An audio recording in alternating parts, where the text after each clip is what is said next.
नमस्कार दोस्तों। अ, हम लोग फ्रांस की ही क्रांति के अ, कारणों को पढ़ते हुए तात्कालिक कारण की तरफ आ गए हैं हम। और फ्रांस में जो हम लोग अभी तक जैसे हमने राजनीतिक कारण पढ़े हैं, हमने सामाजिक कारण पढ़े हैं और आर्थिक और दार्शनिकों का प्रभाव पढ़ा है। तो उन सब से हमको ये इतना तो पता चल ही गया है कि फ्रांस में एक बॉइलिंग सिचुएशन क्रिएट हो गई थी। और समाज के लगभग सभी वर्ग, जिनमें मुख्य रूप से जो निचला वर्ग था यानी कि थर्ड स्टेट था, वो बहुत ही ज़्यादा परेशान था। और इस कारण से वो लोग समाज में सुधार चाहते थे। और तात्कालिक कारण के रूप में उनको एक तात्कालिक घटना जो हुई, वो एक बहुत बड़ी घटना इस सेंस में हुई कि उनको एक कारण मिल गया अपनी बात को शासक के सामने रखने के लिए।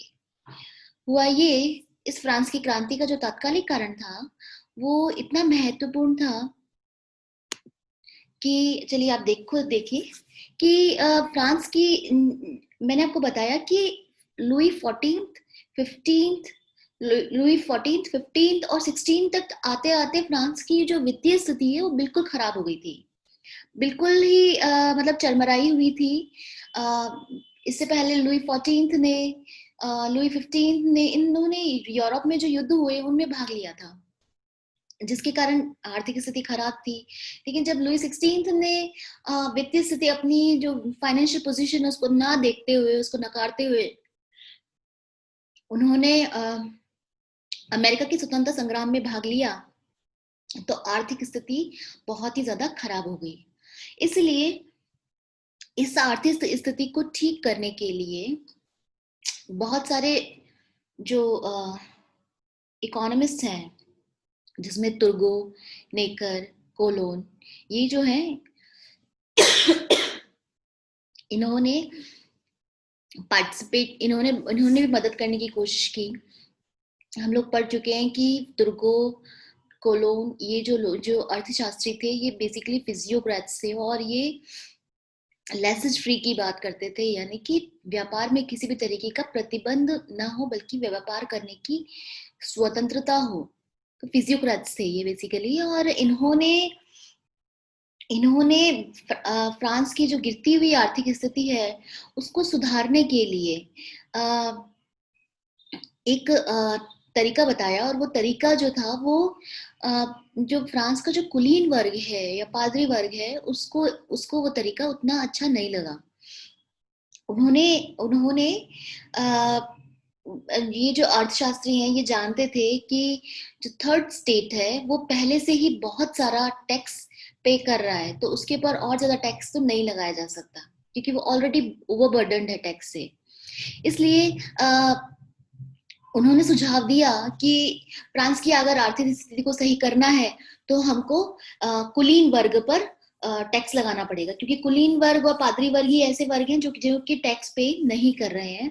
तो कोलोन ने भी तुर्गो ने, नेकर ने, कोलोन ने, इन सब ने यही सुझाव दिया कि कुलीनों पर टैक्स लगाया जाए। लेकिन कुलीन जो थे उन्होंने इस बात को अस्वीकार कर दिया। उन्होंने साफ मना कर दिया कि हम लोग कोई टैक्स पे नहीं करेंगे। इसका एक बहुत ही बुरा मैसेज समाज में गया, आम जनता के बीच में गया। फाइनली ये फाइनली स्टेट्स जनरल की मीटिंग, जिसे स्टेट्स जनरल की मीटिंग बुलाने की बात की गई। स्टेट्स जनरल की मीटिंग है जिसमें कि डिसाइड किया जाएगा कि टैक्स टैक्स को नए टैक्सेस जो हैं वो लगाए जाएंगे या किस तरीके से लगाए जाएंगे, उसका क्या पैटर्न होगा, किस तरीके से वो लगाए जाएंगे। अनफॉर्चुनेटली इस ये जो स्टेट्स जनरल है, इसकी मीटिंग ही 175 ईयर्स बाद हो रही थी। उससे उससे पहले इसकी मीटिंग ही नहीं हुई थी। आधे लोग तो यही भूल गए थे कि इसका क्या तरीका है, क्या कैसे इसमें प्रतिनिधित्व होता है। आधे लोग तो यही भूल गए थे, क्योंकि लगभग लगभग 125 साल बाद इसकी मीटिंग हो रही थी। लेकिन स्टेट जनरल की मीटिंग का जैसे ही लोगों ने नाम सुना तो वो बहुत ही ज्यादा खुश हो गए, क्योंकि उन्हें ये था कि कम से कम हमें अब एक ऐसा प्लेटफॉर्म मिल गया जहाँ पे हम अपनी बात को रख सकते हैं। और कुलीनों को भी ये उम्मीद थी कि फाइनली इस मीटिंग में हम वो सब विशेषाधिकार वापस से प्राप्त कर लेंगे जो कि लुई 14 ने उनसे छीन लिए थे। इसी तरीके से मध्यम वर्ग था, वो भी बहुत ज्यादा उत्साहित था। वो भी ये सोच रहा था कि हम अपने जो प्रगतिशील विचार हैं उनको अब वस्तु रूप में प्रस्तुत कर सकेंगे और नीतियों को अपनी अपनी आकांक्षाओं के अनुरूप बनवा सकेंगे। इसी तरीके से जो किसान थे वो भी उत्साहित इसलिए थे कि फाइनली हम अपनी बात को बड़े प्लेटफॉर्म पर रख सकेंगे और हम बता सकेंगे कि सामंत जो है वो हमारा किस तरह हमारे साथ में कितना अत्याचार और शोषण करते हैं, और इस अन्याय के विरुद्ध आवाज उठा करके वो अपने अधिकारों को पुनः प्राप्त कर सकेंगे और इस शोषण चक्र से मुक्त हो सकेंगे। इसलिए समाज का लगभग सभी वर्ग बहुत ही ज्यादा उत्साहित थे इस स्टेट जनरल की मीटिंग को बुलवाने के लेकर। लेकिन इस मीटिंग को लेकर भी बहुत सारा विवाद हुआ। विवाद जो सबसे मुख्य विवाद था वो ये विवाद था कि ये जो विवाद था वो ये विवाद था कि जो मत हैं उनमें मतों को किस तरीके से डिसाइड किया जाए। ये माना जा रहा था कि इसमें प्रत्येक स्टेट का, यानी कि प्रथम स्टेट, द्वितीय स्टेट और थर्ड स्टेट सभी के एक एक मत होंगे। यानी कि प्रथम वर्ग में पादरी वर्ग जो आपका उच्च पादरी वर्ग है वो, दूसरे स्टेट में कुलीन जो है वो, और तीसरे में जो थर्ड स्टेट में किसान, मजदूर, मध्यम वर्ग वगैरह ये सब जो शामिल है। ये तीनों स्टेट्स अलग अलग एक एक मत अपना दे सकेंगे। लेकिन अगर ऐसा हो जाता तो कुलीन और पादरी, उन लोगों के हित तो सेम ही है, वो लोग कोई टैक्स पे नहीं कर रहे हैं, आराम का जीवन जी रहे थे। वो दोनों एक हो जाएंगे, उनके दो मत हो जाएंगे, और बहुत बड़ा वर्ग होते हुए भी थर्ड स्टेट जो है वो एक ही मत का रह जाएगा। और इस प्रकार बहुमत के आधार पे ये दोनों वर्ग अपनी बातों को मनाने में सफल हो जाएंगे। इसलिए थर्ड स्टेट के जो लोग हैं, विद्वान हैं, जो उन्होंने इस तरीके के जो मत पद्धति थी इसका विरोध किया। उन्होंने ये कहा कि जो मत होने चाहिए वो बहुमत के आधार पे लिया जाए, सभी लोग एक साथ बैठे। पहली बात तो सब लोग एक साथ बैठे, और दूसरा सब बहुमत के आधार पर निर्णय लिया जाए। लेकिन ना तो पादरी और कुलीन वर्ग जो थे वो एक साथ बैठने की बात को स्वीकार कर रहे थे, और ना ही वो बहुमत के आधार पर निर्णय की बात कर रहे थे, यानी कि बहुत जनसंख्या के बहुमत के आधार पर निर्णय की बात कर रहे थे। वो तो सब अलग अलग स्टेट्स के एक एक मत की बात ही कर रहे थे। इसलिए विचारों में विरोधाभास होना ही था। और इसके कारण क्या हुआ कि जो थर्ड स्टेट है, क्योंकि वो जानता था कि ये जो दोनों वर्ग हैं, ऊंचे वर्ग जो हैं, उच्च वर्ग हैं, ये अपनी बात एक एक मत के आधार पर मनवा ही लेंगे, इसलिए उन्होंने इस स्टेट जनरल की मीटिंग का ही बहिष्कार कर दिया। और उन्होंने एक बहुत ही क्रांतिकारी कदम उठाते हुए इस अपने आप को समस्त राष्ट्र का प्रतिनिधि मानते हुए राष्ट्रीय सभा के रूप में खुद को घोषित कर दिया। और पास में ही राजा का टेनिस कोर्ट था, वहां पे जाके उन्होंने अपनी एक सभा बुला ली अलग से ही। और 20 जून 1789 को इस राष्ट्रीय सभा ने अपने आप को इस राज्यसभा ने घोषित किया कि हम कभी अलग नहीं होंगे, और जब तक संविधान नहीं बन जाता तब तक साथ ही रहेंगे। तो उन्होंने, जो थर्ड स्टेट है, उसने बहुत ही बड़ा क्रांतिकारी कदम उठाया कि उसने सबसे पहले तो अपने आपको राष्ट्रसभा घोषित कर लिया थर्ड स्टेट ने, और फिर टेनिस कोर्ट की शपथ बुलाई, और साथ साथ में उन्होंने संविधान की बात की कि संविधान जब तक नहीं बन जाता तब तक हम साथ में ही रहेंगे। इसलिए एग्जाम पॉइंट ऑफ व्यू से भी टेनिस कोर्ट की शपथ है वो बहुत ही इंपॉर्टेंट है। आगे देखते हैं।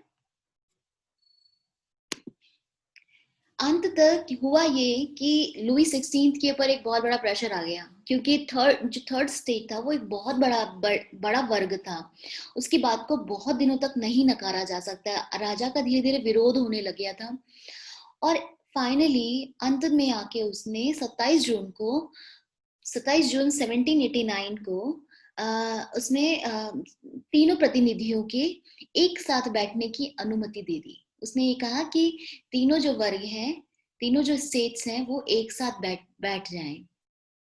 अभी तक विरोध था, अभी तक कुलीन वर्ग और पादरी वर्ग थर्ड स्टेट के साथ में नहीं बैठना चाहते थे, लेकिन अब वो थर्ड स्टेट के साथ में बैठने को राजी हो गए। राजा ने इस बात को मंजूरी दे दी। ये एक जनसाधारण की बहुत बड़ी विजय थी, और राजा और विशेषाधिकार प्राप्त वर्ग की एक प्रथम पराजय के रूप में सामने आया। इस प्रकार जो स्टेट्स जनरल है वो राष्ट्रीय सभा बन गई, क्योंकि जो थर्ड स्टेट है उसने अपने आप को पहले से ही राष्ट्रीय सभा घोषित कर दिया था, और जब इसमें दोनों वर्ग शामिल हो गए, उच्च वर्ग शामिल हो गए, तो वो एक राष्ट्रीय सभा यानी कि नेशनल असेंबली बन गई, और उसे राजा की अनुमति भी मिल गई, और इस तरीके से वो वैधानिक हो गई। सभा ने 9 जुलाई 1789 को स्वयं को कॉन्स्टिट्यूशन असेंबली यानी कि संविधान सभा घोषित करके देश के संविधान का निर्माण करना निश्चित किया कि हम लोगों का जो मुख्य लक्ष्य है वो देश के संविधान का निर्माण करना है, जिसमें सभी वर्गों की भावनाओं और आकांक्षाओं को ध्यान में रखा जाएगा। इसी समय जो लुई 16 है उसने अपना जो अर्थ मंत्री है नेकर, उसको बर्खास्त कर दिया। और जो आम जनता है वो नेकर को पसंद करती थी, क्योंकि नेकर ने एक बहुत इंपॉर्टेंट काम किया। उसने जो फ्रांस की जो गिरती हुई आर्थिक स्थिति है उसका एक डाटा जनता के सामने प्रस्तुत कर दिया कि किस तरीके से जो फ्रांस के जो दोनों वर्ग हैं वो आम जनता को का शोषण कर रहे हैं, और उसका उसका एक पूरा डिटेल्ड डाटा जनता के सामने प्रस्तुत कर दिया। इसलिए आम जनता नेकर को एक अपने पक्ष का मानती थी, और जब जैसे ही राजा ने नेकर को पद से बर्खास्त किया तो जनता को ये लगा कि राजा जो है वो जनता की भावनाओं को सुनना नहीं चाहता, बल्कि उसको कुचलना चाहता है, और वो क्रांति जो उन्होंने अभी तक अचीव किया है उसको भी खत्म करना चाहता है। उसी समय ये खबर फैल गई कि बास्तील के किले में राजा ने शस्त्रों का भंडार जमा कर रखा है। जनता तो पहले से ही एग्रीवेटेड थी। उसने क्या किया कि 14 जुलाई 1789 को पेरिस की भीड़ ने बास्तील के किले पर हमला करके दरवाजा तोड़ दिया, और वहां पे बहुत सारे कैदी थे, उनको मुक्त करवा लिया। इसलिए जो बास्तील का जो पतन है वो बहुत बड़ी घटना साबित हुई फ्रांस की क्रांति में, क्योंकि पहली बार ऐसा हुआ कि फ्रांस के जो लोग हैं, पेरिस के जो लोग हैं, उन्होंने बास्तील, जिसको कि निरंकुशता का प्रतीक माना जाता था, जिसमें कि जो भी व्यक्ति राजा के विरुद्ध आवाज उठाता था उसको बंद करके कर दिया जाता था, जेल में डाल दिया जाता था, उसके विरुद्ध आवाज उठाई और उसको खत्म कर दिया। तो एक तरीके से जनता की विजय का प्रतीक थी। इसकी जो इस बास्तील का जो पतन है, इसकी महत्वता इतनी ज्यादा है कि आज भी फ्रांस में 14 जुलाई को ही स्वतंत्रता दिवस मनाया जाता है।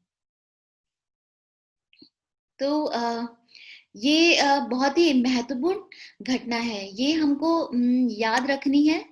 ये इम्पोर्टेंट घटना जो है वो याद रखनी है। स्टेट जनरल जो है राष्ट्रीय असेंबली बन गई, इसका ध्यान रखना है। टेनिस कोर्ट की शपथ है, उसको भी आपको ध्यान रखना है। और फ्रांस में जो 14 जुलाई को स्वतंत्रता दिवस मनाया जाता है वो भी हमको याद रखना है। ठीक है, आगे एक ये था बास्तिल का जो किला था, जो फोर्ट था, वो इस तरीके का था।